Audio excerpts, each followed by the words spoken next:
प्यारे बच्चों, आज हम इंटरमीडिएट गणित में अध्याय 13 प्रायिकता के 10 महत्वपूर्ण प्रश्नों को देखेंगे जो यूपी बोर्ड एग्जाम 2025 की दृष्टि से मोस्ट इम्पॉर्टेंट हैं। तो चैनल पर यदि आप नए हैं तो चैनल को सब्सक्राइब कीजिए, वीडियो को लाइक कीजिए और अपने मित्रों तक अवश्य शेयर कर दीजिए ताकि आगे आने वाले महत्वपूर्ण प्रश्नों का नोटिफिकेशन आपको तुरंत प्राप्त हो सके।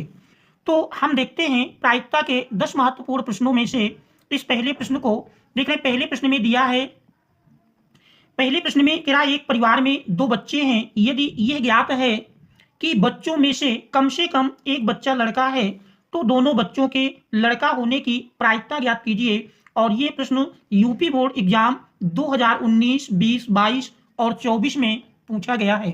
तो ये 2025 की दृष्टि से भी मोस्ट इंपॉर्टेंट है। इस प्रश्न को आप अच्छी प्रकार से तैयार करेंगे। तो यदि इस प्रश्न को हम समझें, देखिए प्रश्न कह रहा है एक परिवार में दो बच्चे हैं, यदि यह ज्ञात है कि बच्चों में से कम एक बच्चा लड़का है तो दोनों बच्चों के लड़का होने की प्रायिकता ज्ञात कीजिए। देखिए यदि इस प्रश्न को हल करें, प्रश्न नंबर 1, बच्चों में से लड़का के लिए यदि हम बी और लड़की के लिए प्रतीक जी लिखें, ये बी प्रतीक है लड़का होने के लिए और जी लड़की होने के लिए, तो इस क्रम से यदि हम इसमें प्रतिदर्श समष्टि एस बनाएं तो यस बराबर देखिए हो सकती है, एक तो आपका बी बी अर्थात पहले लड़का और बाद में भी लड़का, दूसरी स्थिति बन सकती है पहले लड़का और बाद में लड़की, तीसरी स्थिति पहले लड़की और बाद में लड़का, चौथी स्थिति दोनों लड़कियां हो सकती हैं। तो ये हमारा प्रतिदर्श समष्टि एस के 4 एलिमेंट मिलेंगे। देख रहे हैं यहाँ पर दिया है, कह रहा यदि ये ज्ञात है कि बच्चों में से कम एक बच्चा लड़का है, ये हमको ज्ञात है। तो ज्ञात हमको निकालना है कि दोनों बच्चों के लड़का होने की प्रायिकता ज्ञात कीजिए। क्योंकि हमको ज्ञात करना है दोनों बच्चों के लड़का होने की प्रायिकता, मान लेते हैं माना ई बराबर दोनों बच्चों के, ई बराबर दोनों बच्चों के लड़का होने की घटना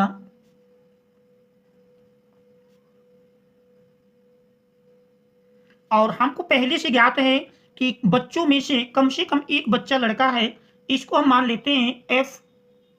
देख रहे हैं एफ बराबर बच्चों में से कम एक बच्चा लड़का होने की घटना, कम से कम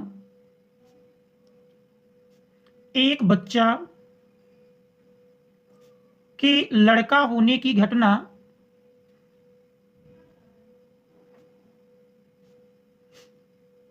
देखें। अब यदि हम ई बराबर लिखते हैं, ई बराबर क्या दोनों बच्चों के लड़का होने की घटना, तो देख रहे हैं प्रतिदर्श समष्टि के जो 4 अवयव हैं, इन 4 अवयवों में दोनों बच्चों के लड़का होने की घटना देख रहे हैं यहाँ पर ये एक मिल रही है बी बी अर्थात प्रतिदर्श समष्टि यानी ई की घटना में केवल एक अवयव मिलेगा, एन ई बराबर कह सकते हैं एक है। और एफ यदि लिखें तो एफ बराबर मिलेगा कह कम से कम एक बच्चा की लड़का होने की घटना, तो देख रहे हैं जी जी अर्थात दोनों बालिकाओं को छोड़ दिया जाए तो शेष 3 कंडीशन में कम से कम एक बच्चा लड़का है, तो इसको हम लिख सकते हैं बी बी बी जी और जी बी। तो ये 3 घटनाएं मिल जाएंगी। इनका देख रहे हैं यदि इंटरसेक्शन देखें तो ई इंटरसेक्शन एफ बराबर मिल जाएगा, दोनों का देख रहे हैं इंटरसेक्शन बी बी दोनों में है, ये इंटरसेक्शन मिल जाएगा। हमको ज्ञात करना है, देख रहे हैं दोनों बच्चों के लड़का होने की प्रायिकता ज्ञात करना है, दोनों बच्चों के लड़का होने की घटना हमने ई माना है, तो इस प्रकार से हमको पी ई अपान एफ का मान ज्ञात करना है। पी ई अपान एफ ये हमको निकालना है। पी ई अपान एफ का फार्मूला जानते हैं, पी ई इंटरसेक्शन एफ अपान पी एफ। देख रहे हैं पी ई इंटरसेक्शन एफ देखें तो ई इंटरसेक्शन एफ में देख रहे हैं अवयवों की संख्या 1 है, तो इस प्रकार से पी ई इंटरसेक्शन एफ बराबर मिल जाएगा 1/4 पी ई इंटरसेक्शन एफ। देख रहे हैं ई इंटरसेक्शन एफ में अवयवों की संख्या 1 है जबकि प्रतिदर्श समष्टि में 4 अवयव हैं, तो पी ई इंटरसेक्शन एफ का मान 1/4 के बराबर मिलेगा। तो पी ई इंटरसेक्शन एफ का मान लिखें 1/4 और पी एफ घटना एफ की प्रायिकता, एफ में देख रहे हैं 3 अवयव हैं जबकि कुल 4 हैं, तो पी एफ 3/4 सरल करेंगे, बटे 4 कैंसिल कर देंगे तो अभिष्ट प्रायिकता 1/3 के बराबर मिलेगी। तो ये हमारा इस प्रश्न का आंसर होगा इसके बाद यदि हम दूसरा प्रश्न देखें तो देख रहे हैं दूसरे प्रश्न में दिया है, हमारा दूसरा प्रश्न है, दूसरे में क्या एक बक्से में 10 कार्ड 1 से 10 तक पूर्णांक लिखकर रखे गए हैं और उन्हें अच्छी तरह मिलाया गया है। यदि ये ज्ञात है कि निकाले गए कार्ड पर संख्या 3 से अधिक है तो इस संख्या के सम होने की प्रायिकता ज्ञात कीजिए। तो देख रहे हैं ये भी हमारा प्रतिबंधी प्रायिकता पर ही रिलेटेड है। एक बक्से में 10 कार्ड 1 से 10 तक पूर्णांक लिखकर रखे गए हैं। तो यहां पर यदि देखें तो मेरा एक बक्से में 10 कार्ड 1 से 10 तक पूर्णांक लिखकर रखे गए हैं। तो यहां पर प्रतिदश समष्टि में अवयवों की संख्या जो मिल जाएगी वो 10 के बराबर मिलेगी। तो देख रहे हैं यदि हम इस दूसरे प्रश्न को हल करते हैं, इस प्रश्न में देख रहे हैं टोटल प्रतिदश समष्टि मिलेगी इस बराबर 1 से 10 तक के पूर्णांक मिल जाएंगे 1, 2, 3, 4, 5, 6, 7, 8, 9 और 10। ये प्रतिदश समष्टि S मिलेगा। क्या यदि ये ज्ञात है तो ये हमको ज्ञात है कि निकाली गए कार्ड पर संख्या 3 से अधिक है, इस संख्या के सम होने की प्रायिकता क्या है। तो जिसको हमको ज्ञात करना है उसको हम पहले मान लेंगे, चाहे ई के रूप में मान लें चाहे ए बी के रूप में मान लें। ए बराबर यदि मान लें, माना ए बराबर देख रहे हैं ए मान लेते हैं संख्या के सम होने की घटना, ए बराबर संख्या के सम होने की घटना और बी बराबर मान लेते हैं जो ज्ञात है पहले से निकाले गए कार्ड पर कह संख्या 3 से अधिक होने की घटना, यानी संख्या 3 से अधिक होने की घटना। देख रहे हैं अब यदि हम ए बराबर लिखते हैं तो ए में अवयवों की संख्या मिल जाएगी। देख रहे हैं ए बराबर मिलेगा, ए हमने माना संख्या के सम होने की घटना। तो देख रहे हैं 1 से 10 तक में अगर संख्या हम सम देखें तो 2, 4, 6, 8, 10, 2, 4, 6, 8, 10 ये हमारा ए बन जाएगा। इसमें देख रहे हैं अवयवों की संख्या 5 मिलेगी। और बी बराबर हमने माना संख्या 3 से अधिक होने की घटना। यदि हम बी बराबर लिखें 3 से अधिक अर्थात 4 से लेकर 4, 5, 6, 7, 8, 9, 10 और यदि हम ए इंटरसेक्शन बी बराबर लिखें तो देख रहे हैं ए इंटरसेक्शन बी बराबर मिल जाएगा। देख रहे हैं ए इंटरसेक्शन बी में 4 दोनों में है, 4 के बाद 6 दोनों में मिलेगा, 6 के बाद 8 दोनों में है और 10 दोनों में है। हमको ज्ञात करना है संख्या के सम होने की प्रायिकता, जबकि पहले से ज्ञात है कि कार्ड पर संख्या 3 से अधिक है। तो जो ज्ञात करना है हम जानते हैं वो ऊपर रहेगा, जो पहले से ज्ञात है उसको नीचे रखते हैं। तो इस प्रकार से हमको निकालना है पी ए अपान बी का मान, पी ए अपान बी। इसके लिए फार्मूला है P A intersection B upon P B. देख रहे हैं ए इंटरसेक्शन बी की अगर हम प्रायिकता देखें तो ए इंटरसेक्शन बी में देख रहे हैं कुल 4 अवयव हैं, जबकि टोटल प्रतिदर्श समष्टि में अवयवों की संख्या 10 है। तो पी इंटरसेक्शन बी का मान मिल जाएगा 4/10। और पी बी की बात करें तो बी में यदि देखें तो 1, 2, 3, 4, 5, 6, 7 अवयव हैं, जबकि देख रहे हैं प्रतिदर्श समष्टि में 10 अवयव हैं। तो इसकी प्रायिकता मिल जाएगी 7/10। सरल करेंगे तो देख रहे हैं 10-10 कैंसिल हो जाएगा। इस प्रकार से बराबर मिल जाएगा 4/7। ये हमारा इस दिए हुए प्रश्न का आंसर होगा। इस प्रकार से इन प्रायिकता के प्रश्नों को हल करना है। देख रहे हैं इसके बाद तीसरा महत्वपूर्ण प्रश्न है। तीसरे प्रश्न में दिया है, तीसरा प्रश्न कह रहा एक पाशे को एक बार उछाला जाता है, घटना पाशे पर प्राप्त संख्या 3 का अपवर्त्य है को कह रहा ई से और पाशे पर प्राप्त संख्या सम है को एफ से निरूपित किया जाए तो बताइए क्या घटनाएं ई और एफ स्वतंत्र हैं। और यह प्रश्न यूपी बोर्ड एग्जाम 2024 के 2 सेटों ईएक्स और ईजेड में पूछा गया है। तो देख रहे हैं यहां पर कह रहा एक पाशे को एक बार उछाला जाता है। हम जानते हैं कि पाशे को हम एक बार उछालेंगे तो प्रतिदर्श समष्टि में या प्रतिदर्श समष्टि हमारी बनेगी कुल प्रतिदर्श समष्टि एक बार उछालने में। जानते हैं पाशे में कोई भी अंक ऊपर आ सकता है। तो प्रश्न कह रहा है घटना पाशे पर प्राप्त संख्या 3 का अपवर्त्य है ई से। पहले इसमें हम प्रतिदर्श समष्टि एस बराबर लिखते हैं। तो देख रहे हैं प्रश्न नंबर 3 एस बराबर मिल जाएगा 1, 2, 3, 4, 5, 6 और ई बराबर दिया है, ई कह रहा है पांचवें पर प्राप्त संख्या 3 का अपवर्त्य है। तो 3 की अपवर्त्य हम जानते हैं 3 और 6, 1 से 6 तक में 3 की अपवर्त्य 3 और 6 मिलेंगे। इसके बाद इफ बराबर दिया है, देख रहे हैं प्रश्न में कह रहा घटना पांचवें पर प्राप्त संख्या 3 का अपवर्त्य है को ई से और पांचवें पर प्राप्त संख्या सम है को एफ से निरूपित किया जाए तो बताना है क्या घटनाएं ई और एफ स्वतंत्र हैं। तो एफ बराबर दिया है पांचवें पर प्राप्त संख्या सम है, तो देख रहे हैं सम संख्या लिखते हैं, ये एफ को दर्शाता है। एफ बराबर देख रहे हैं सम लिखेंगे तो 1 से 6 तक में सम संख्याएं 2, 4, 6 और देख रहे हैं यदि हम ई इंटरसेक्शन एफ का मान निकाल लें तो ई इंटरसेक्शन एफ बराबर मिलेगा, दोनों में देख रहे हैं 6 कॉमन है तो एक एलिमेंट मिलता है।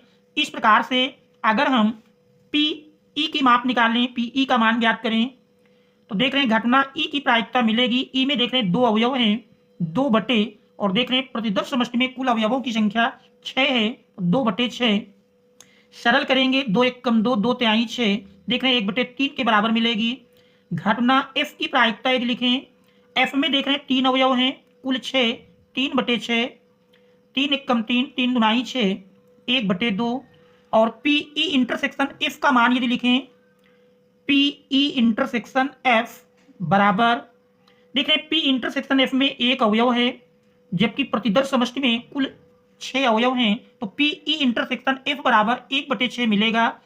चूंकि हम जानते हैं अब पी ई और पी एफ का गुणनफल निकालेंगे, P E into P F देख रहे हैं पी ई का मान 1/3, पी एफ का मान 1/2, दोनों का गुणा करेंगे तो 1/3 और 1/2 का गुणनफल देख रहे हैं 1/6 मिल जाता है। क्योंकि देख रहे हैं पी ई इंटरसेक्शन एफ बराबर P E into P F, चूंकि P intersection F P E और पी एफ के गुणनफल के बराबर है जो कि यह सिद्ध करता है कि घटनाएं ई और एफ स्वतंत्र हैं। अतः कह सकते हैं अतः ई और एफ स्वतंत्र घटनाएं हैं। अगर ये मान बराबर नहीं आता तो सिद्ध हो जाता है कि स्वतंत्र घटनाएं नहीं है, क्योंकि बराबर मिल रहा है जो कि सिद्ध करता है कि ई और एफ स्वतंत्र घटनाएं हैं। तो ये हमारे इस प्रश्न का आंसर होगा।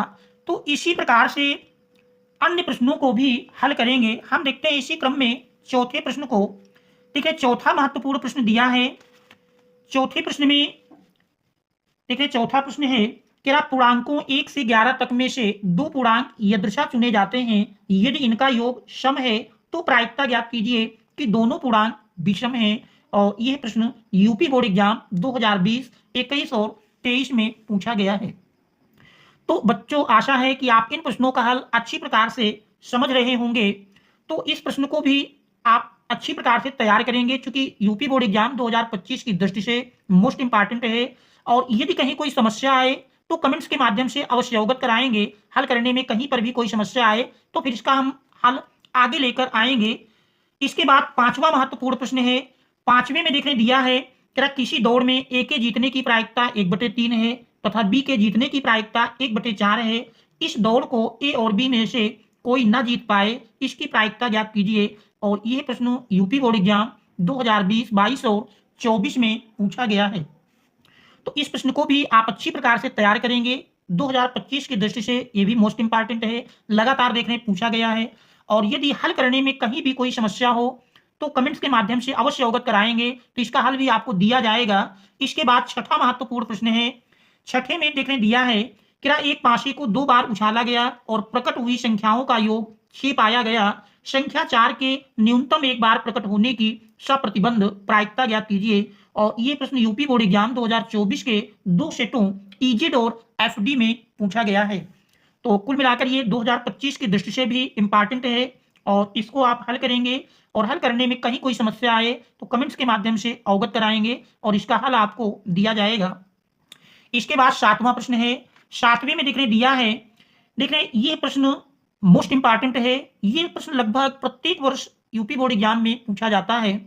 कह रहा यदि एक लीप वर्ष को यादृच्छा चुना गया हो तो इसकी क्या प्रायिकता है कि वर्ष में 53 मंगलवार होंगे। और देख रहे हैं यूपी बोर्ड एग्जाम 19 और 24 में आया हुआ है। तो कुल मिलाकर ये एग्जाम की दृष्टि से मोस्ट इंपॉर्टेंट है। देख रहे हैं लीप वर्ष में 366 दिन होते हैं। 366 दिन में अगर हम सप्ताह के रूप में अलग करें तो 52 सप्ताह प्लस 2 दिन शेष बचते हैं। हम जानते हैं वो 2 दिन जो शेष बचते हैं उसमें अगर युग्म बनाएं तो रविवार सोमवार या सोमवार मंगलवार या मंगल बुध या बुध बृहस्पति या बृहस्पति शुक्र या शुक्र शनि या शनि रवि। तो इस प्रकार से 7 युग्म बनेंगे और उन दोनों युग्मों में देख रहे हैं 7 युग्मों में अगर देखें क्योंकि हमको 53 मंगलवार की बात कहता है तो मंगलवार 2 स्थानों में है, एक आपका सोम मंगल और एक मंगल बुध। तो अनुकूल ढंग 2 मिलेंगे और कुल ढंग 7। तो इसकी अभिष्ट प्रायिकता 2/7 के बराबर हो जाएगी। तो इसको भी आप आसानी से हल कर लेंगे और हल करने में तनिक भी कोई समस्या आए तो कमेंट्स के माध्यम से अवश्य अवगत कराएंगे। इसके बाद देखें 8वां प्रश्न है। 8वीं में कह रहा एक व्यक्ति ए 70% घटनाओं में सत्य बोलता है, दूसरा व्यक्ति बी 60% घटनाओं में सत्य बोलता है। एक घटना में दोनों के एक दूसरे से सहमत होने की प्रायिकता ज्ञात कीजिए। और यह प्रश्न देख रहे हैं यूपी बोर्ड एग्जाम 2020 और 22 में पूछा गया है। तो इस प्रश्न को भी आप अच्छी प्रकार से तैयार करेंगे और हल करने में कहीं भी कोई समस्या आए तो उसे कमेंट्स के माध्यम से अवश्य अवगत कराएंगे। तो इस प्रश्न को भी हल करके आपको बताया जाएगा। इसके बाद हम देखते हैं 9वें महत्वपूर्ण प्रश्न को। देख रहे हैं 9वें प्रश्न में दिया है, 9वां प्रश्न कह रहा है कि एक थैले में 4 लाल और 4 काली गेंदें हैं और एक अन्य थैले में 2 लाल और 6 काली गेंदें हैं। कह रहा एक थैले में 4 लाल और 4 काली गेंदें हैं और एक अन्य थैले में 2 लाल और 6 काली गेंदें हैं। दोनों थैलों में से एक को यदृच्छा चुना जाता है। तो देख रहे हैं चूंकि 2 थैले हैं, दोनों का चुना जाना स्वतंत्र है तो दोनों को चुने जाने की प्रायिकता 1/2 के बराबर होगी। ये तो आप जानते ही हैं।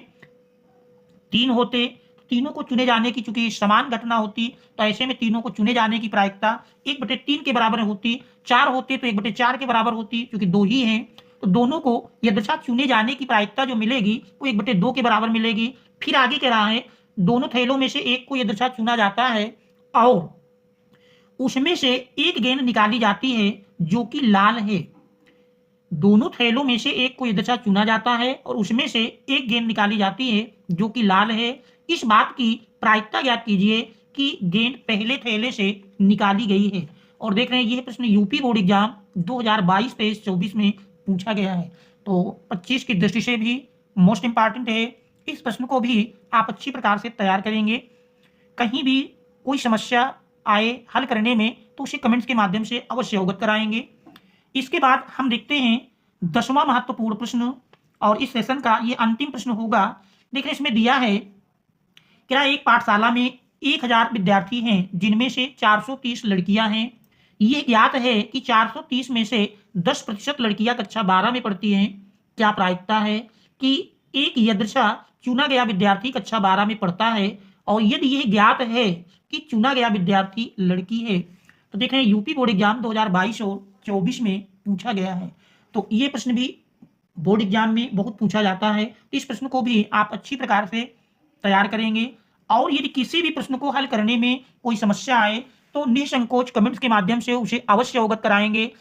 इन 10 प्रश्नों में से जिस प्रश्न का भी हल करने में आपको जरा सी कोई समस्या हो तो निसंकोच कमेंट्स में के माध्यम से अवगत कराएंगे। तो उस प्रश्न का हल आपको अगले सेशन में वीडियो के माध्यम से हल करके दिया जाएगा। और यदि आप चैनल पर नए हैं और अभी तक आपने चैनल को सब्सक्राइब नहीं किया है, चैनल को सब्सक्राइब कीजिए, वीडियो को लाइक कीजिए और अपने मित्रों तक शेयर अवश्य कर दीजिए ताकि जो भी प्रश्न की कोई समस्या हो उसका हल अगले सेशन में दिया जाए तो उसका नोटिफिकेशन आपको तुरंत प्राप्त हो जाए। Thanks all of you for watching.